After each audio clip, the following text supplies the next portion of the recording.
Bisa ulang lagi di akhir-akhir ini kalau secara amdan, secara sengaja sering memperbanyak naskah sing ngangsalaken Jumatan teng satu kampung binaan ya, sing jumlahnya itu dunal arba'in, yang jumlah penduduknya itu tidak sampai pinten 40. Niki penting saya utarakan dan sebetulnya juga nanti nggak jauh-jauh dari apa yang pernah diyakini ya, diyakini oleh kitab Fathul Mu'in.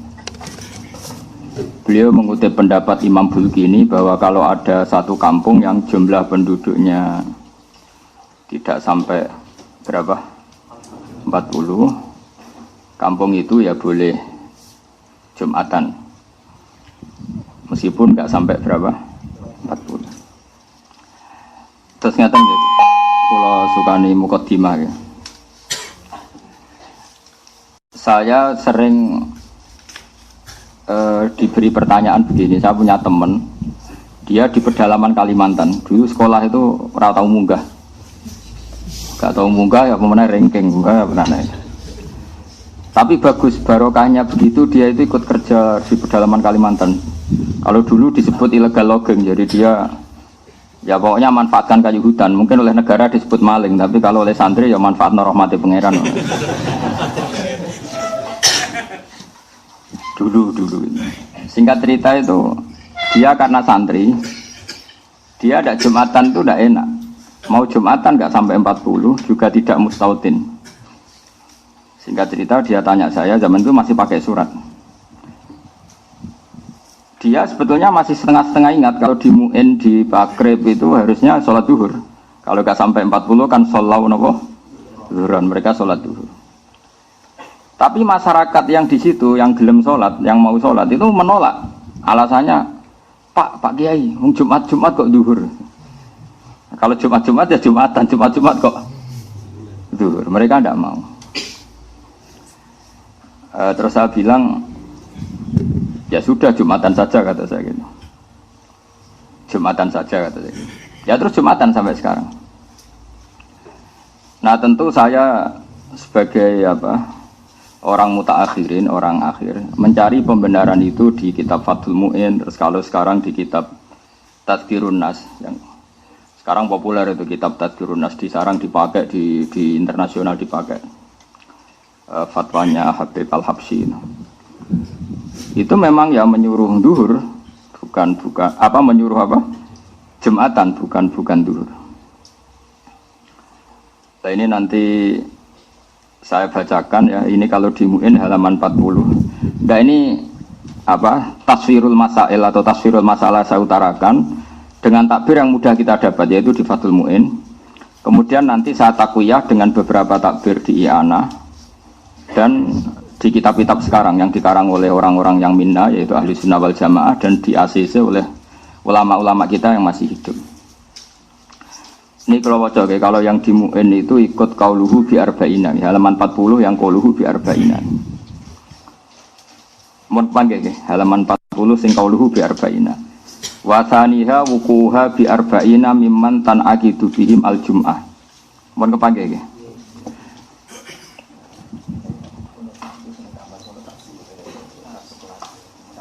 Takok nggih. Ini kiai tak kongkon kalah tuh. Kalau wajah ya. Jadi mulai sekarang nanti mengkaji babul Jum'ah karena ada banyak masalah. Syarat sahnya Jum'ah adalah wuqu'uha bi arba'ina, tumibane Jum'ah bi arba'ina kelan wong 40 mimman tan aqidu bihim al Jum'ah. Mimman sanging wong tan aqidu kang dadi sah bihim kelawan man sing jumlah arba'in wa al Jum'ah tu Jum'ah walau mardo senajan to orang-orang sakit. Maksudnya goyah walau mardo gini dalam logika fikih. Jumatan itu disahkan oleh orang yang wajib apa disahkan oleh orang yang enggak wajib? Enggak, yang rada eling-eling tau ngaji, santri pedotan lah pokoknya rada eling. Yang bisa mengesahkan Jumatan itu yang wajib Jumatan apa yang sunnah Jumatan? Nah, itu kriminalis sampean ngaji rahatam itu kasus. Karena sekarang orang sakit itu wajib Jumatan enggak? Enggak, makanya di sini disebut walau mardo jadi goyah walau mardo. Meskipun orang 40 itu semuanya sakit, yang harusnya berstatus tidak wajib Jumatan. Sekarang mungkin yang alim tenan. Ya, orang sakit itu wajib Jumatan enggak? Nah, tapi kalau Jumatan 40 sakit semua itu Jumatannya sah enggak? Sah. Berarti Jumatan bisa sah oleh orang yang sebetulnya enggak wajib. Mulanya dikai goyah walau mardo, meskipun yang 40 itu semuanya sakit. Karena mardo itu jamaknya marid. Jeleng Muhammadani Alfiyah. Fa'la liwasfin kakotilin wazamin. Jadi maridin mardo, kotilin kotla, zaminin zamna. Fa'la itu alimaan saya kunu minkum napa? Mardo. Mardo itu maknanya orang-orang yang sakit. Saya itu bawa amplop itu udah amplop uang ini, amplop takbir. Nah takbirnya itu agak aneh. Mana belum cukup ambil. Belum cukup kayak orang alim waktu itu. Ini roy duit ini us parah, makanya. Sudah saya ulang lagi ya. Di bab Jumat itu ada beberapa hukum yang unik ya. Saya ulang lagi ya. Jumatan itu bisa sah, itu normalnya kan orang yang bisa mengesahkan apa? Jumat. Tapi di sini dikatakan walau mardo, meskipun mereka orang sakit. Padahal dalam status hukumnya orang sakit itu ada wajib apa? Jumatan. Suamin humlan iku setengah sangking al-arbaun al-imamu te imam. Nah, sekarang misalnya gini, walau kanu umpama ana sapa ahlul jum'ah iku arba'ina 40 fakot, pas 40. Wa fihi lan khaliku ing dalam arba'in umiyun te wong umi wahidun kang siji awak saru to akeh. Qasara kang pepeko taksir lho. Qasara kang pepeko sapa umi fi ta'allumi ing dalam belajar lam tasihha mongko rasa apa jum'atuhum Jumatane arba'in mergo libut lani salatihi krana batale salate umi sing qasara fi ta'lim. Berarti dihitung fayang kusuna mongko dianggap kurang sapa al arba'un. Jadi kalau orang 40 pas, kok salah satu itu batal, balik batalnya karena ngentut, atau diantara mereka ada umi yang nggak mau belajar Quran, kemudian bacanya itu salah, dan dia ketika salah punya kesempatan belajar tapi tidak mau apa? Belajar namanya qasara apa? Fit ta'allum, dia pepeko ya. Pepeko itu disalahkan syariat, maka itu juga nggak sah. Tapi wa amma idza lam yuqassir al ummiyu fit ta'allum fatasihhal jum'ah kama jazama bi syekhuna fi syarhil ubab wal irsyad. Ketika orang umi itu tidak taksir fit ta'allum fatasihha moko dadi sah apa al jum'atu jum'ah. Kama jazama bi syekhuna fi syarhil ubab wal irsyadi, sebagaimana keputusan syekhuna yaitu Ibnu Hajar dalam dua syarah, yaitu syarah kitab ubab dan syarahnya kitab apa? Al irsyad. Tabaan di majazama bi syekhu fi syarhil Semakala fi syarhil minhad la farqa huna baina ayuqassira al-ummi fi ta'allum wa alla yuqassira. Wal farqu bainahuma ghairu qawiyyin. Tapi kata Ibnu Hajar dalam syarah minhad, cek ummi ta'allum cek ora, cek taksir cek ora padha rasae. Intaha. Walau naqasu fiha batalat aw fi khutbatin lam yuhsab ruknun fu ila hala naqsihim li adami samaihim lah. Nah, sekarang masalah khutbah saya terangkan ya. Sekarang misalnya khotib itu khutbah, itu syaratnya mendengarkan orang 40, apa orang 40 itu dengar? Enggak, syarat wajibnya itu memperdengarkan, apa orang 40 benar-benar dengar? Ya, tenang ini latihan cerdas ya. Yang wajib itu memperdengarkan, apa orang 40 harus dengar? Yakin? Isma, kecuali cowok. Ini kiai tapi untuk dereng untuk sertifikat. Enggak meyakinkan. Kalau isma dulu itu yang termasuk jadi masalah besar zaman abadnya Sayyid Muhammad Sayyid Alawi itu masyhur. Apakah boleh khutbah pakai mic seperti ini? Karena yang didengarkan mustami'in itu suara mic bukan suara kiai. Justru dengan pakai mic itu kan lon-lon. Kalau pakai mic banter kan kayak wong perang. Sekarang yang didengar orang-orang itu suara mik apa suara Pak Kiai? Pak Kiai, enggak. Ketika orang khutbah dengan mik itu, suaranya rindik apa enggak? Pelan enggak? Pelan. Lalu yang jauh kok dengar itu karena apa? Mik. Itu yang didengar suara Kiai apa suaranya mik? Aku loh. Kok dakek kan? Nah ini diskusi, ini kan masalah ilmu. Ilmu itu butuh konsensus. Dulu Rasulullah kalau ngajar ya seperti ini, tanya Aro'aita, di Quran juga banyak kul aro'aitum. Memang mustami' itu diberi hak memberi pendapat. Makanya di Quran itu banyak kul aro'aita, aro'aitum, aro'aitani. Kalau kanjeng Nabi zaman Sugeng itu sering.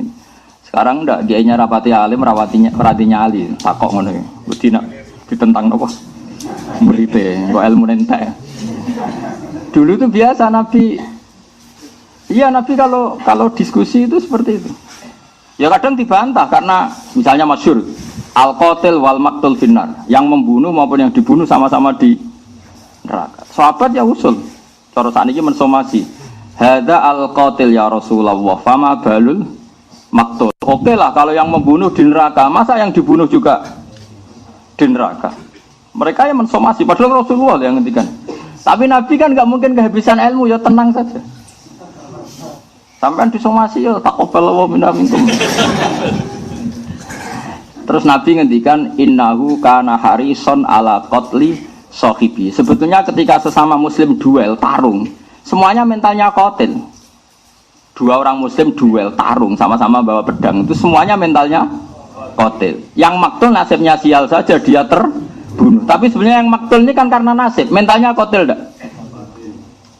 Ya setiap dua orang muslim duel itu mentalnya kan pembunuh semua, ya enggak?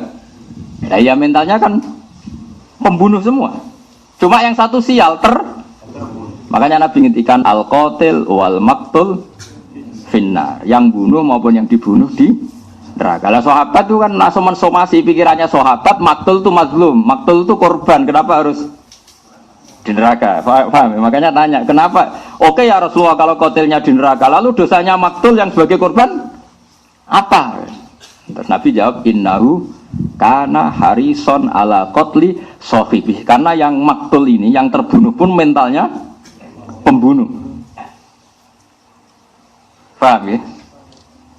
Kayak rebutan pacar ngoten. Mentalnya sama-sama nelikong temannya, cuma nah sing kalah ora perlu mbok sakake ini, dia juga pecundang juga, petarung juga, cuma nasibnya sial saja. Nah itu ilmu ya. Ilmu itu memang kadang didiskusikan. Setelah itu kan kelihatan, oh iya ya. Ternyata yang maktul itu mentalnya juga qatil. Ternyata yang terbunuh mentalnya juga makanya sama-sama di neraka karena amal itu dihitung dari niatnya. Nah itu aro'aita. Terus di fikih paling masyhur ya, saya sering utarakan ya. Beberapa sahabat tuh saking nggak punya uangnya, pelem itu jek pentil ya didol, kurma jek pentil ya didol, cara semongko dereng mateng tesih plonco ya didol. Dan itu kebutuhan ekonomi. Singkat cerita ketika Nabi rawuh ke Madinah, tradisi orang Ansor masih seperti itu. Padahal Nabi inginnya jual beli itu gak ada yang boleh rugi. Baik ya gak boleh rugi, mustari juga gak boleh. Nabi melarang itu besar-besaran, gak boleh seperti itu, gak boleh, itu horor, itu menipu. Mereka bilang ya Rasulullah ini kebutuhan kita sudah butuh uang, maka kita butuh menjual meskipun qabla budui solahiyah. Sebelum nampak baiknya apa? Tamroh tadi, tamroh atau samroh ya, samroh saja yang umum apa? Makanya samroh itu apa? Buah. Tapi kita sudah butuh uang. Itu Rasulullah itu luar biasa. Cara membuat logika langsung mereka dibalik. Aro'aita in mana Allahu at-tamra fabima yastakhillu ahadukum mala akhi. Bagaimana kalau Allah kemudian menghancurkan mangga itu atau semangka itu atau apa saja, ijek pentil ceblok kabeh, ijek pelonco wis gak dadi semangka kabeh, kowe wis kadung nampa duwike kancamu sing tukune tuku semangka. Sekarang tengkulak itu tuku pentil apa tuku pelem? Ayo jawab. Asumsi harganya itu harga pelem apa harga pentil? Pelem. Dengan asumsi pelem wani nebas 2 juta. Nah asumsi ini pentil 200.000 kan. Sing doyan pentil sapa apa dige makjun tapi cilik-cilik duntal. Ndak sama tawari fikih waras gini. Tak latih. Pentil kok gedene sak menten pentil pelem. Ketika sak pelem dituku 2 juta iku tuku pelem atau tuku pentil? Nah, bae ini wis menjual, alasannya ya wis butuh duit. Butuh duit ora go alasan, Kang. Agar wong yo wong mati wis mati wae cek ngel-ngel wong biaya.